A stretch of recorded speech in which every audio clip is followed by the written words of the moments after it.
This week's episode put the lore in Mandalorian. Lots of stuff to talk about. Let's do it right now.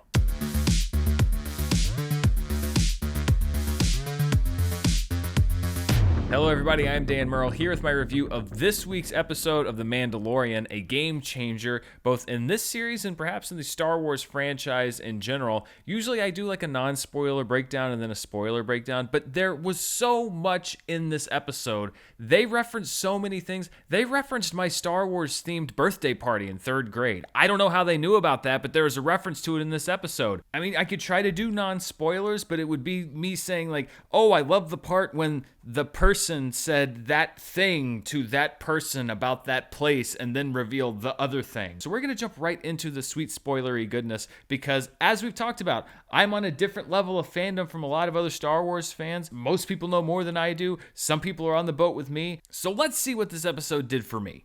Last week's episode I thought was really well done, really entertaining, directed by Carl Weathers, a great canyon action sequence in there, but it was another one of the kind of feels like in-between episodes where we were between where the Mandalorian was going and then the destination. This has happened a couple times this season, and I understand that the Mandalorian is an episodic TV show, and I've said it before for so many people that say like, the show is so episodic. Well, yeah, it's a TV show. TV shows have episodes. But I do feel like they're running into the same kind of patterns, particularly this season, where there is a quest that the Mandalorian has to go on, and then he's on his way there, but he has to stop somewhere and get some help. But then eventually he just ends up being where he was going to go anyway, and that part in the middle didn't really seem that consequential. Now, there was some other stuff with Moff Gideon, and it looked like he's developing some kind of dark trooper armor and stuff like that that could probably pay off later on down the road. But as far as the overall story, it almost felt like you could skip last week's episode, because at the end of the episode where the Mandalorian met Bo-Katan, he was heading to meet Ahsoka Tano, and then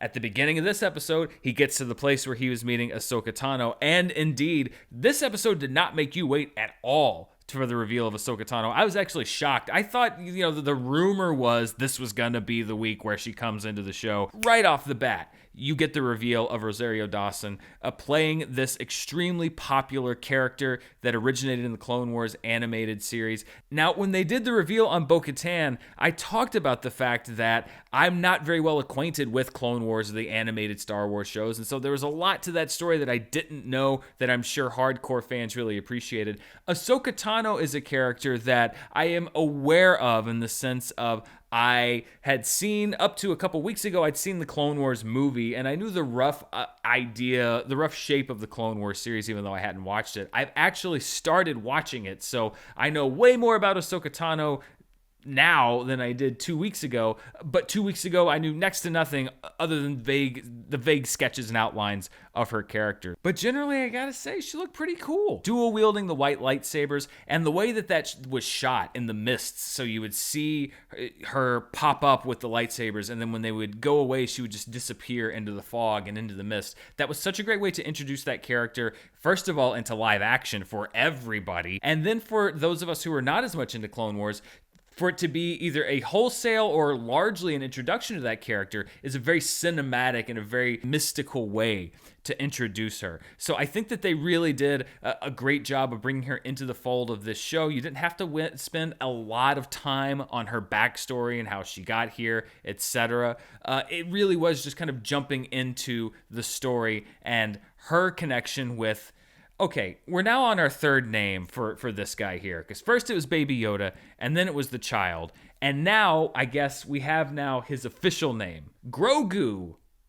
Because isn't that what you thought the first time you saw him? Grogu. I think Grogu / the child / Baby Yoda, he's going to be kind of like Diddy or P. Diddy or Puff Daddy. Whatever phase you came into with him, that's the name that's going to stick. So, it's going to be very hard for me to adjust to calling him Grogu, but I still think of calling him a Diddy like Puffy, because that's what I remember back from the mid-90s. That's when I was around. Another thing that I like that made Ahsoka's character very accessible to people that even weren't huge fans of the Clone Wars series. I think that most Star Wars fans, in a general sense, probably know that Ahsoka was Anakin Skywalker's Padawan learner.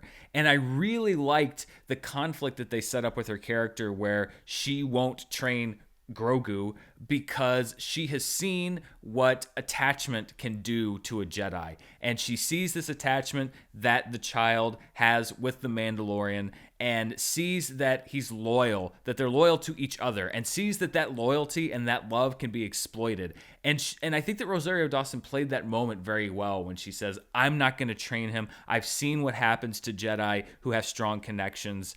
Even the best of us can be corrupted and can fall. And I think that that's such a haunting moment, even if you have not seen all of that backstory.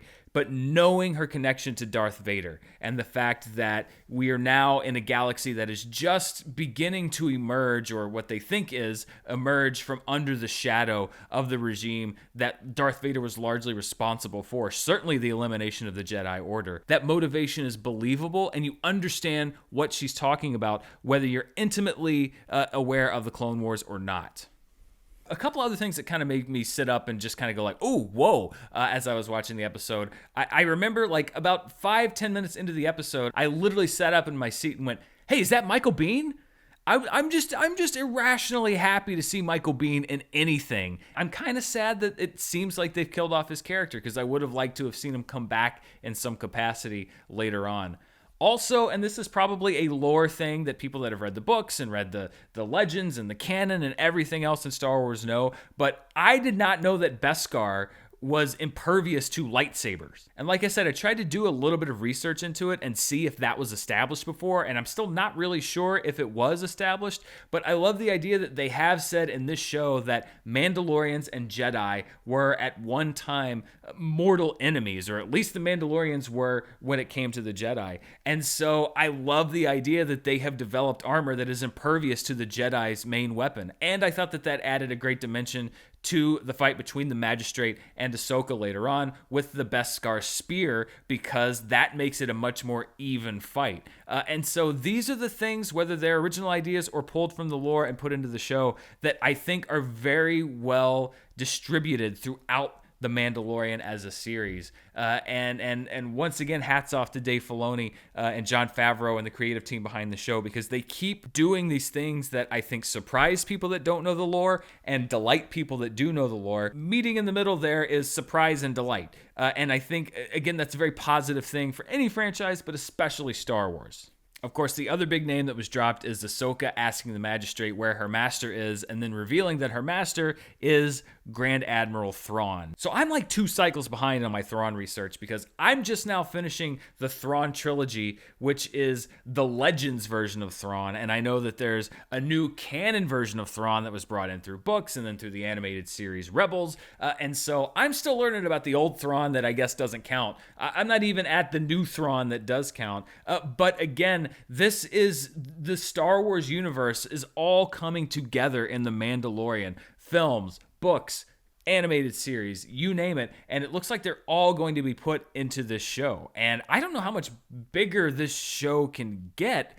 before it's just a movie. And it really is kind of a mini movie every week anyways. But considering the fact that you're throwing a name around like Thrawn is a big name that does big things. And so the show keeps on growing and expanding. And as I've said before, my only fear is that I don't really want the show to get too sprawling, because I think you're going to lose the heart of it. You're going to lose what keeps it going. But I have a lot of faith in the creative team. Even the things I've been concerned about, they really haven't disappointed me in any major way. So I am still on board, and I'm going to remain on board, because what they have delivered in reality is far outweighing my worries in the abstract for the future of the show. There is one thing that does continue to be a concern. I mentioned how last week's episode was really good, but it kind of felt like a way station between episodes.